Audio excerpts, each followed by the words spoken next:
They annihilated our world. Earth responded with no mercy.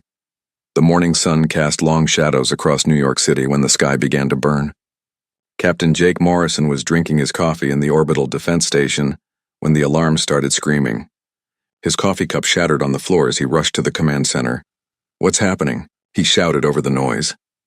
"Unknown ships coming out of hyperspace," Lieutenant Sarah Kim called back. "Hundreds of them. They're massive." Jake looked at the screens. The ships were unlike anything he had ever seen. They were black and sleek, with strange blue lights running along their sides. They moved through space like hunters stalking prey. "Send a message," Jake ordered. "Ask them who they are and what they want." The communications officer tried for several minutes. "No response, sir. They're not answering." That's when the first plasma beam hit Earth. Jake watched in horror as a bright green light shot down from one of the alien ships. It struck London, and the entire city disappeared in a flash of fire. The explosion was so bright it could be seen from space. "My God," someone whispered. More beams followed. Paris burned. Tokyo vanished. Moscow became a crater of molten glass. The aliens were not here to talk. They were here to destroy. "All stations open fire," Jake commanded. Earth's defense platforms began shooting. Missiles and laser beams flew toward the alien fleet. For a moment, Jake felt hope. Their weapons were hitting the targets, but the alien ships barely slowed down. Their shields absorbed the attacks like raindrops hitting a window. The weapons that had taken humanity decades to build were useless against these invaders. "Sir, they're targeting our orbital stations," Kim reported. Jake could see it happening. The alien ships were systematically destroying every human defense platform. One by one, the stations went dark. Explosions lit up the void of space like deadly fireworks. On Earth below, the destruction continued. The aliens seemed to know exactly where to hit. Military bases, government buildings, communication centers, all were burning. But something strange was happening too. Instead of panicking, people were fighting back. In the ruins of Washington, D.C., General Rebecca Hayes crawled out of her underground bunker. Half the Pentagon was gone, but the command center deep below was still working. Emergency lights cast red shadows on the walls. "Status report," she ordered. "Ma'am, we've lost contact with most surface installations," a young soldier replied. "But the underground networks are still active. The backup systems are coming online." Hayes nodded. Humanity had learned from history. They had prepared for this day, even if they hadn't known exactly what form it would take. Hidden beneath mountains and ocean floors, secret facilities were awakening. On Luna Base, Commander David Chen watched Earth burn through the observation window. His hands were shaking, but his voice was steady. "Prepare the evacuation ships," he told his crew. "We need to get as many people off Earth as possible." "Sir, the aliens are moving toward us," his tactical officer warned. Chen turned to look at the approaching enemy fleet. "Then we buy time. All ships form defensive positions around the evacuation routes." The battle for Luna Base began as the first refugee ships lifted off from Earth. Human fighters, small and fast, darted between the massive alien vessels like angry wasps. They couldn't do much damage, but they could be a distraction. Captain Maria Santos piloted her fighter through a storm of alien fire. Her ship was hit twice, but she kept flying. Behind her, a transport ship carrying 5,000 civilians was trying to reach the jump point to hyperspace. "This is Santos to all fighters," she called over the radio. "Whatever happens, those civilians get through." She dove her damaged fighter straight at an alien cruiser. The explosion barely scratched the enemy ship, but it gave the transport the seconds it needed to escape. All across the solar system, similar scenes played out. Humans were dying, but they were also learning. Every attack taught them something about their enemies. Every destroyed ship sent data back to hidden computers. In an underground facility beneath the Rocky Mountains, Dr. Elizabeth Warner was already analyzing the alien technology. Her team had managed to recover pieces of debris from the first attacks. Their weapons used some kind of plasma containment field, she explained to her assistants. "The energy patterns are completely foreign, but there are weaknesses." Outside, the world was ending. Inside the bunker, humanity was beginning to plan its revenge. The aliens had made their first mistake. They thought humans were like other species they had conquered, weak, panicked, quick to surrender. Instead, they found a species that got more dangerous when cornered.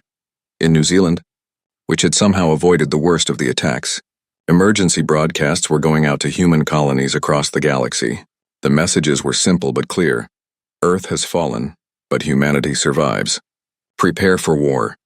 The alien commander Zarkesh stood on the bridge of his flagship and watched the destruction below. His species, the Zephyrians, had conquered 47 worlds. Earth should have been easy. The humans had primitive technology and no real unity. But something was wrong. The humans weren't surrendering. Even as their cities burned, they kept fighting. Worse, they were adapting. Their attack patterns were already changing. "Commander," his tactical officer reported, "we're detecting increased activity from their underground installations." Zarkesh's scales rippled with irritation. "Impossible. We destroyed their command centers. It appears they have backup systems we didn't detect." On the lunar surface, the last human defenders were making their final stand. Commander Chen had lost half his fleet, but the evacuation was almost complete.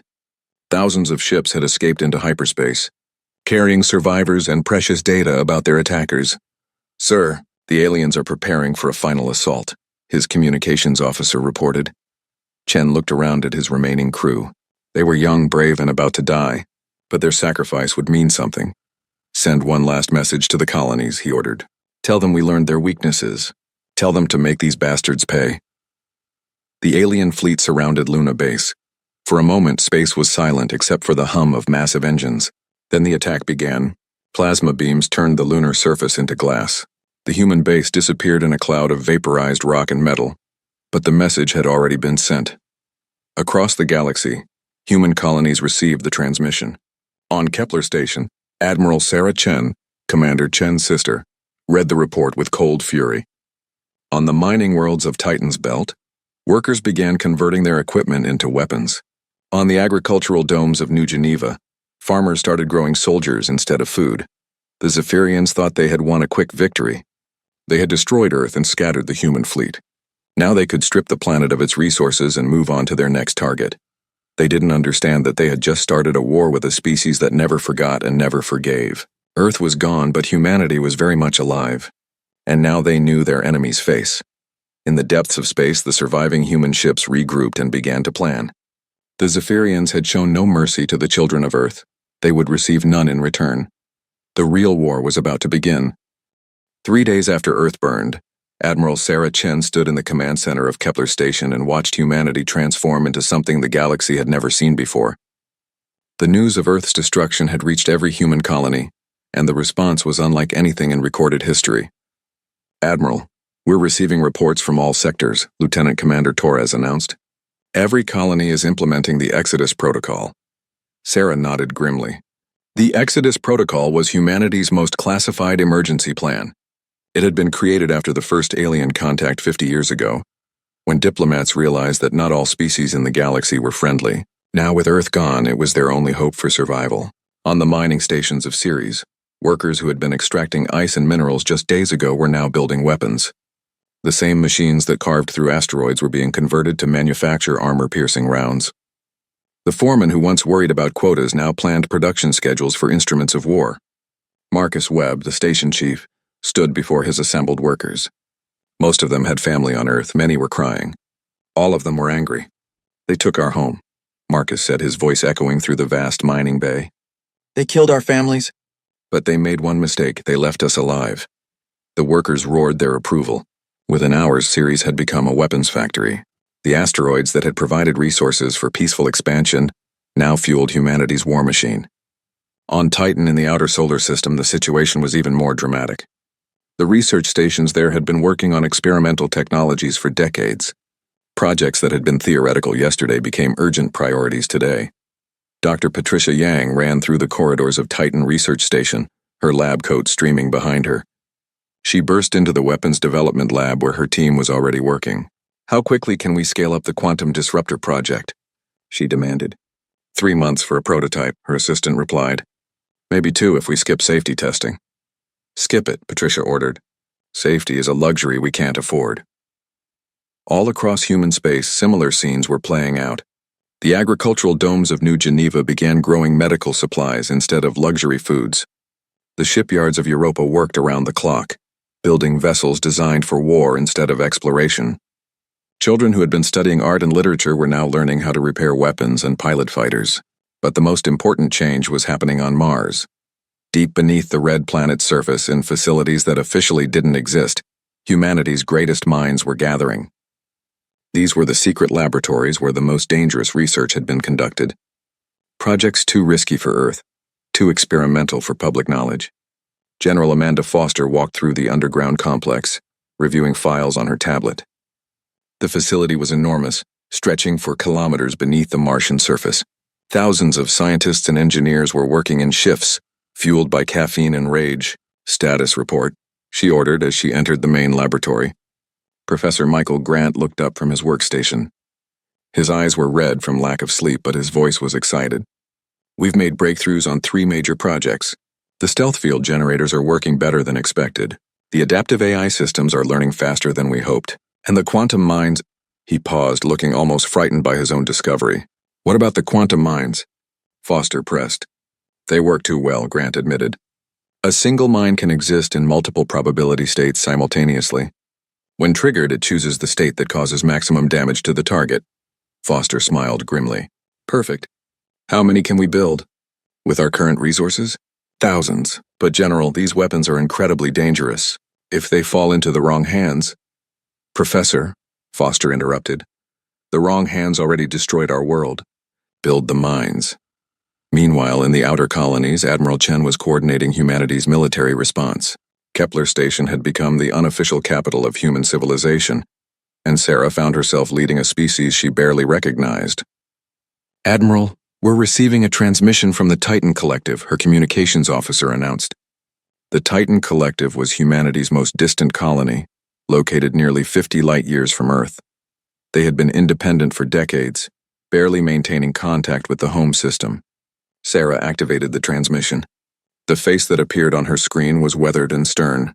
Captain Jackson Reed, the Collective's military commander. "Admiral Chen," Reed began, "we heard about Earth. We're coming home." "Captain, that's not necessary," Sarah replied. "You're safe where you are." Reed shook his head. "Ma'am, with respect, you don't understand. We've been fighting pirates and raiders out here for 20 years. We know things about warfare that the home colonies never learned. And we have ships designed for one purpose: killing anything that threatens humanity." Sarah felt a chill of anticipation. "How many ships?" 200 warships, all combat tested, plus another 500 converted freighters armed with weapons you wouldn't believe. We'll be there in 6 weeks. As Reed's transmission ended, Sarah realized something important. Earth's destruction hadn't weakened humanity. It had united them in a way nothing else could. Colonies that had been drifting apart were now working together with single-minded purpose.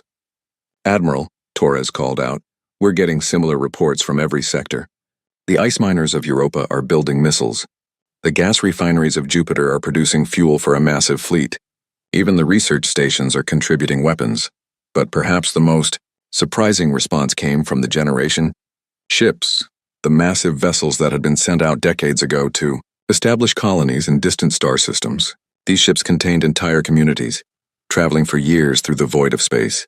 Captain Elena Vasquez commanded the generation ship New Horizon, currently 17 years into its journey to Wolf 359.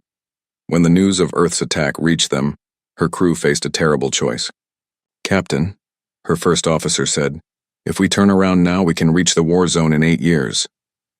Elena looked around at her crew. These people had volunteered to spend their lives traveling to a new world. They had families aboard, children who had never seen a planet. "Take a vote," she ordered. "Every adult on the ship gets to decide." The vote was unanimous. New Horizon changed course along with 7 other generation ships. Millions of people, including entire families, were now traveling toward a war that might be over by the time they arrived. But they were coming anyway because they were human. On Mars, the weapons development was accelerating beyond all projections.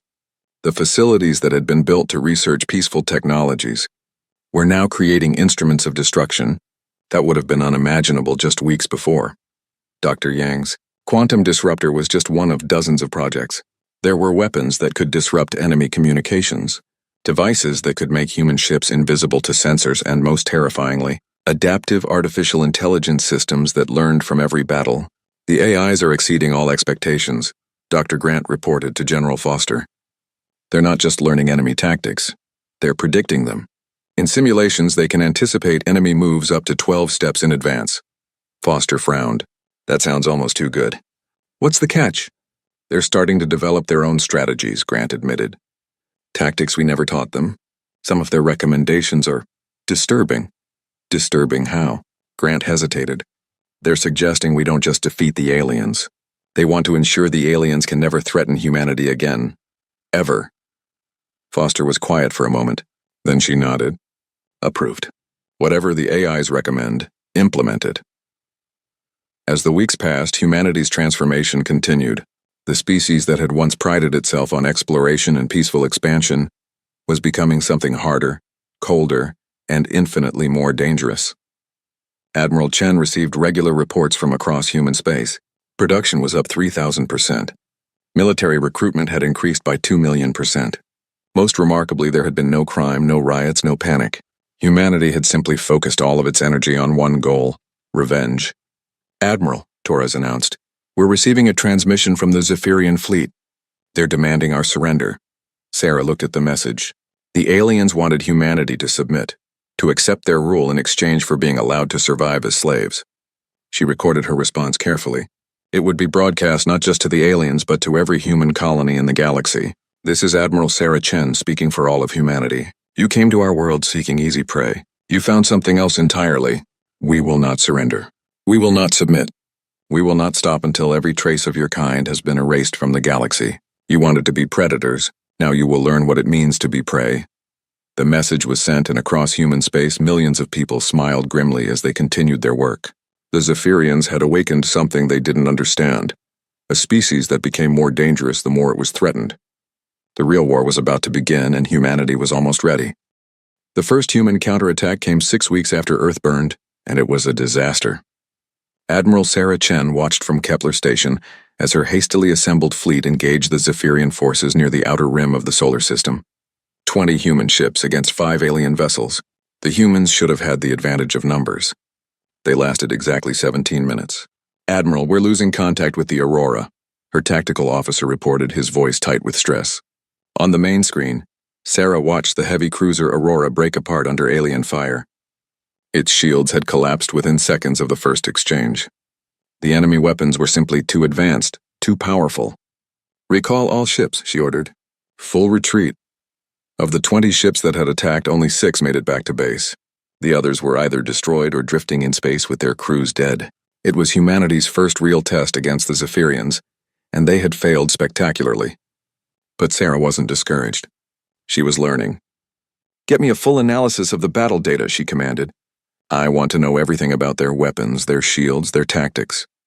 3 hours later, Dr. Elizabeth Warner arrived at the command center with a thick folder of reports.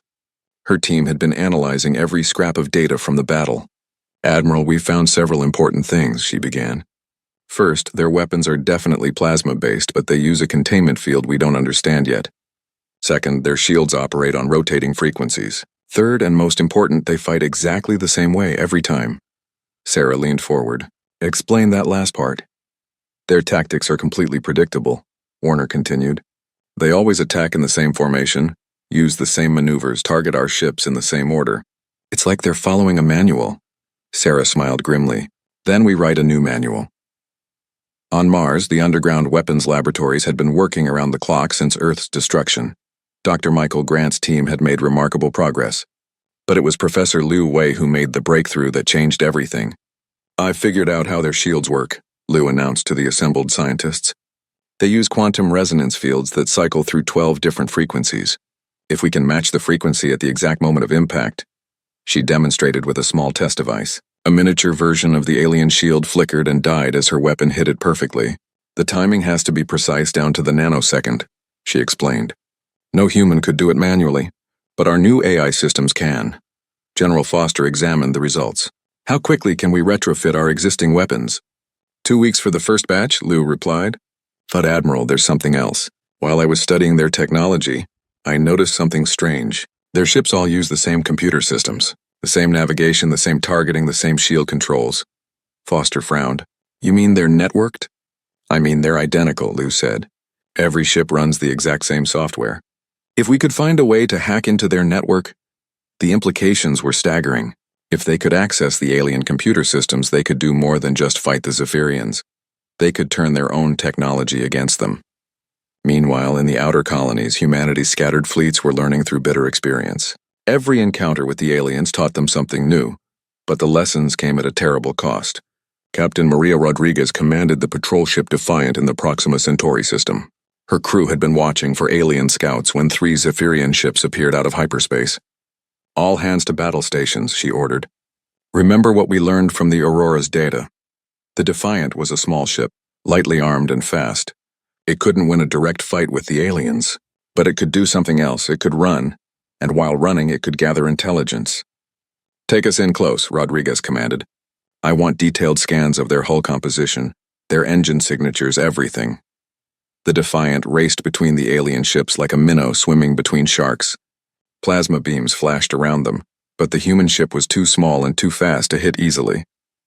"Captain, I'm detecting some kind of signal between their ships," the communications officer reported. "They're definitely networked." "Record everything," Rodriguez ordered. "Even if we don't make it back, this data has to reach Mars." They did make it back, barely. The Defiant limped into port with half its hull melted and 3 crew members dead. But the data they brought was invaluable. Similar scenes played out across human space. Small, fast ships conducted hit-and-run attacks against alien patrols. They rarely did much damage, but they learned something from every encounter. Slowly, painfully, humanity began to understand their enemy. The Zephyrians, for their part, were becoming confused. They had expected the humans to surrender after the first few defeats. Instead, the attacks were increasing. Worse, the human tactics were evolving. Commander Zarkesh stood on the bridge of his flagship, studying reports from across the sector. His species had conquered dozens of worlds, and the pattern was always the same.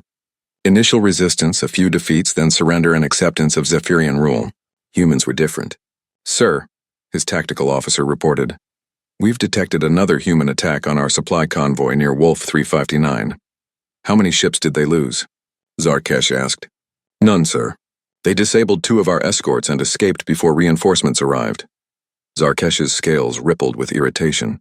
"How is that possible?" "They're using new tactics, sir. Hit-and-run attacks, ambushes, coordinated strikes from multiple directions.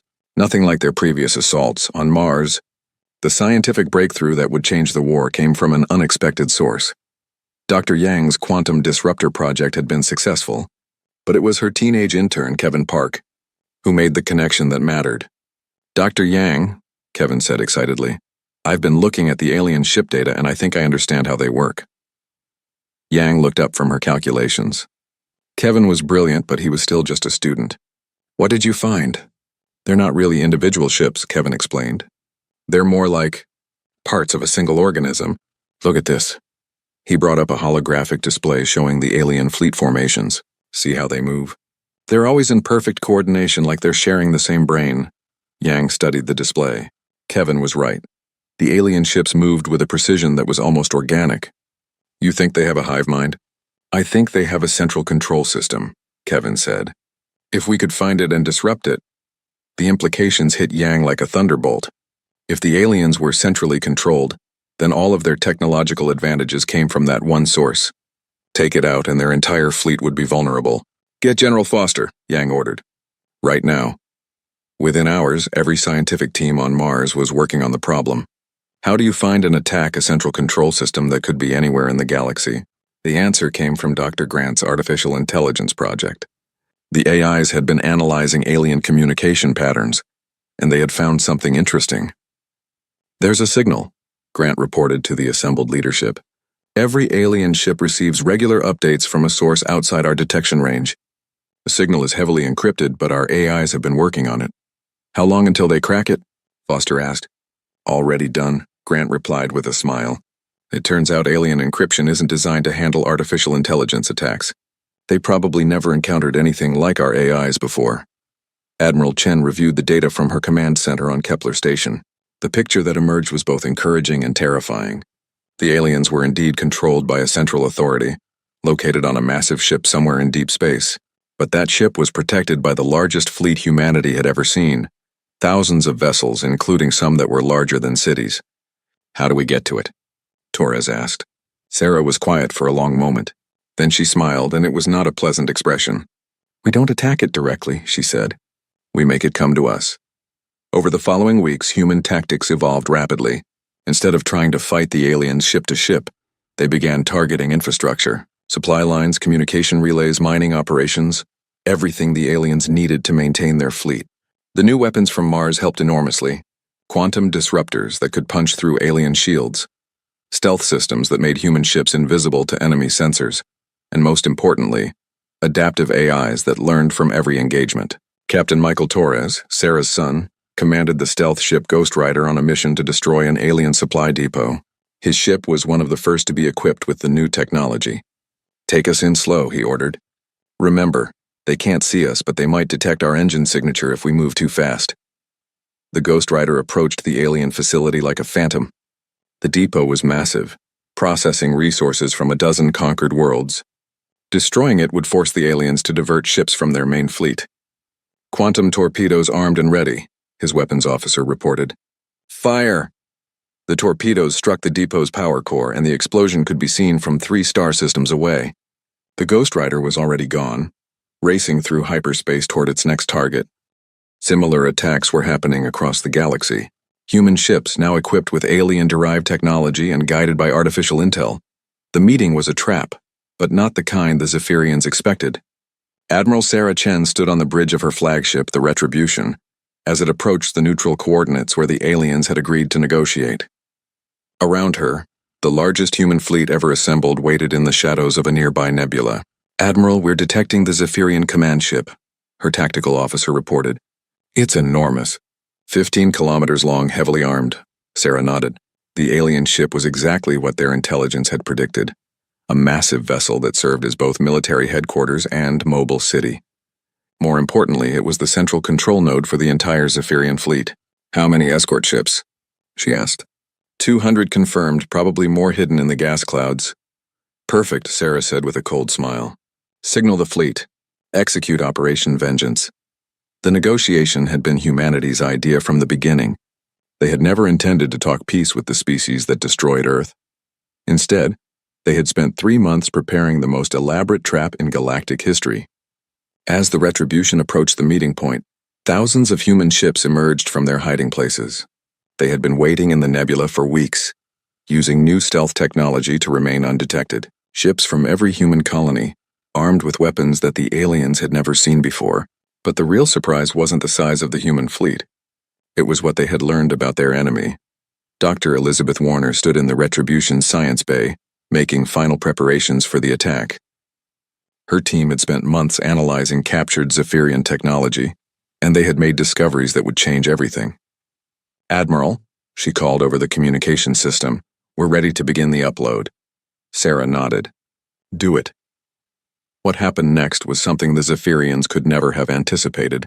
Human artificial intelligence systems, led by the adaptive AIs from Mars, began infiltrating the alien computer networks. The same central control system that made the Zephyrian fleet so effective also made it incredibly vulnerable.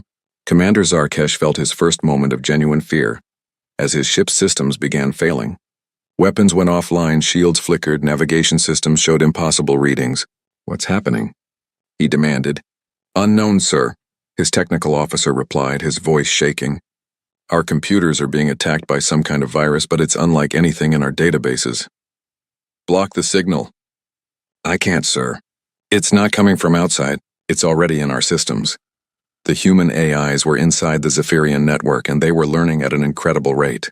Every second of access gave them more information about alien technology, tactics, and most importantly, the location of every Zephyrian ship in the galaxy.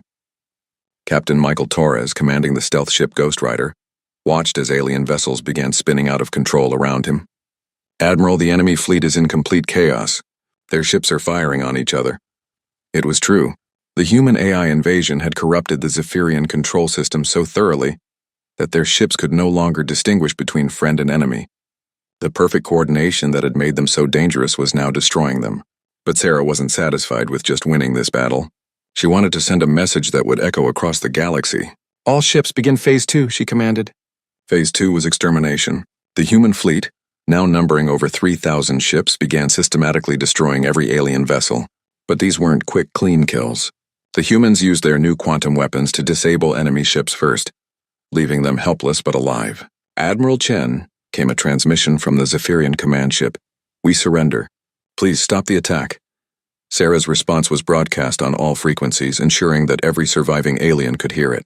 "You showed no mercy to the children of Earth," she said, her voice cold as space.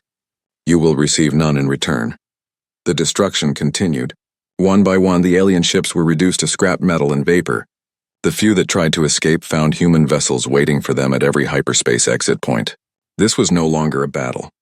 It was an execution. On Mars, Dr. Grant watched the battle through the AI networks that were still infiltrating alien systems.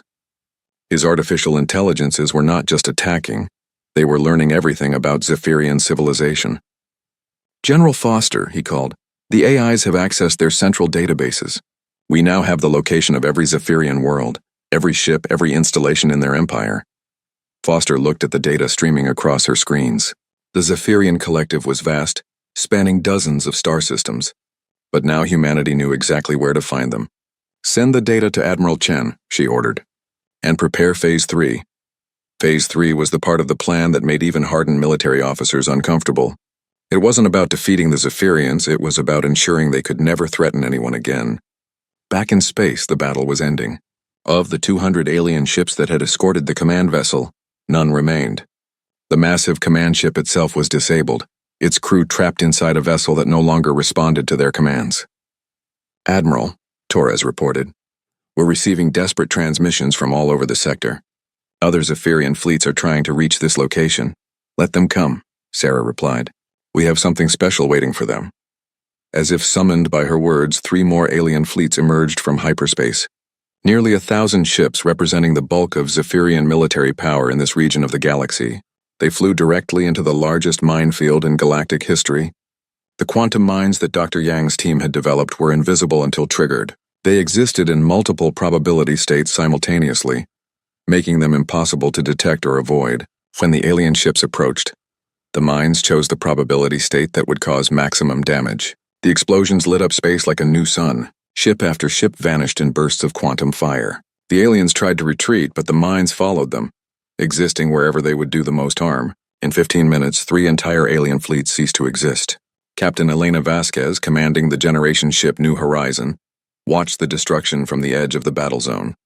Her ship had finally arrived after years of travel, only to witness the systematic annihilation of an entire species. "Captain," her first officer said quietly, "this isn't war anymore. This is something else." Elena nodded grimly. The humans had become something that even she didn't fully recognize. The species that had once prided itself on exploration and peace was now demonstrating a capacity for total warfare that terrified even their own people. But Earth was gone. Billions of humans were dead, and the aliens had shown no mercy when they held the advantage. Admiral Chen opened a communication channel to the disabled command ship. The alien commander's face appeared on her screen, his scales pale with fear. "Commander Zarkesh," she said, "you wanted to see how humans respond to threats. Consider this your education." "Please," the alien begged, "we can negotiate. We can make reparations for your world." Sarah's laugh was cold. "You think this is about reparations? You think there's some price you can pay for the murder of our homeworld?" She leaned forward, her eyes burning with controlled fury. "This is about ensuring that what you did to Earth never happens to anyone else. Ever." Around the disabled command ship, human vessels began taking positions.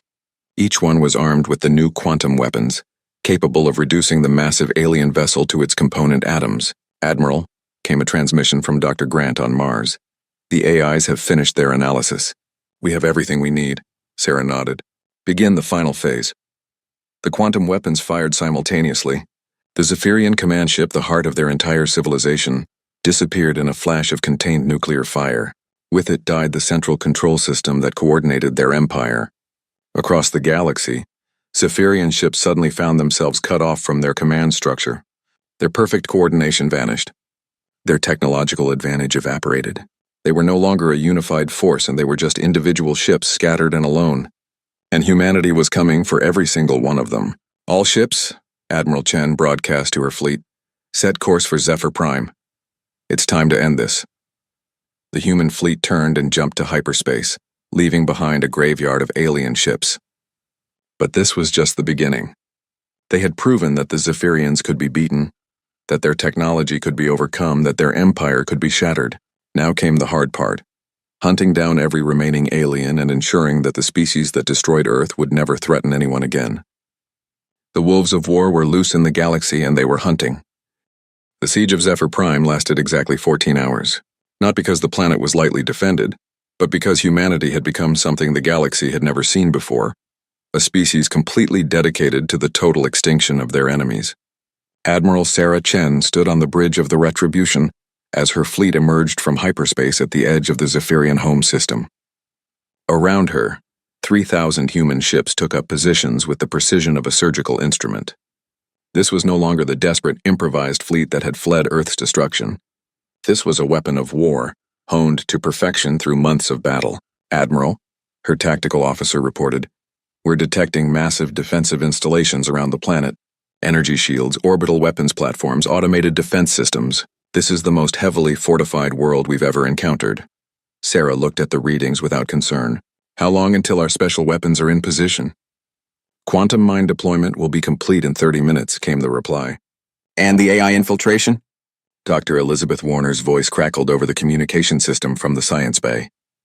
"We're already inside their networks, Admiral. The artificial intelligences have had 3 months to study every aspect of Zephyrian technology. Their defenses might as well be made of paper." The truth was terrifying in its simplicity. Humanity's adaptive AI systems had learned so much from captured alien technology that they now understood Zephyrian computers better than the aliens themselves. Every defensive system, every weapon, every ship in the system was vulnerable to human electronic warfare. But Sarah wasn't interested in simply defeating the defenses.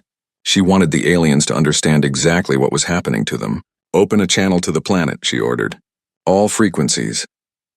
The face that appeared on the screen was that of High Commander Veltar, the supreme leader of the Zephyrian Collective. His scales were a deep blue color that Sarah had learned indicated extreme stress. "Human Admiral," Veltar began, "we wish to discuss terms of surrender." Sarah's smile was cold enough to freeze helium. "There will be no surrender, Veltar. There will be no negotiation. There will be no mercy. You came to our world and murdered billions of innocent people. Now you face the consequences." "But surely you don't intend to destroy our entire civilization," Veltar protested. "We can coexist. We can make reparations." "Can you bring back the dead children of Earth?" Sarah asked quietly. "Can you restore the cities you burned? Can you undo the terror you caused?" When Veltar remained silent, Sarah continued. "You see, that's the difference between your species and mine. You think in terms of conquest and submission. We think in terms of permanent solutions." Around Zephyr Prime, the human fleet began its attack. But this wasn't the chaotic battle that had marked earlier engagements. This was systematic, methodical, and absolutely unstoppable. The quantum mines struck first. Invisible until the moment they exploded, they materialized inside the alien defense stations and detonated simultaneously. In a single instant, the orbital defenses that had taken centuries to build simply ceased to exist. Captain Michael Torres, commanding the Ghost Rider, led the assault on the remaining military installations.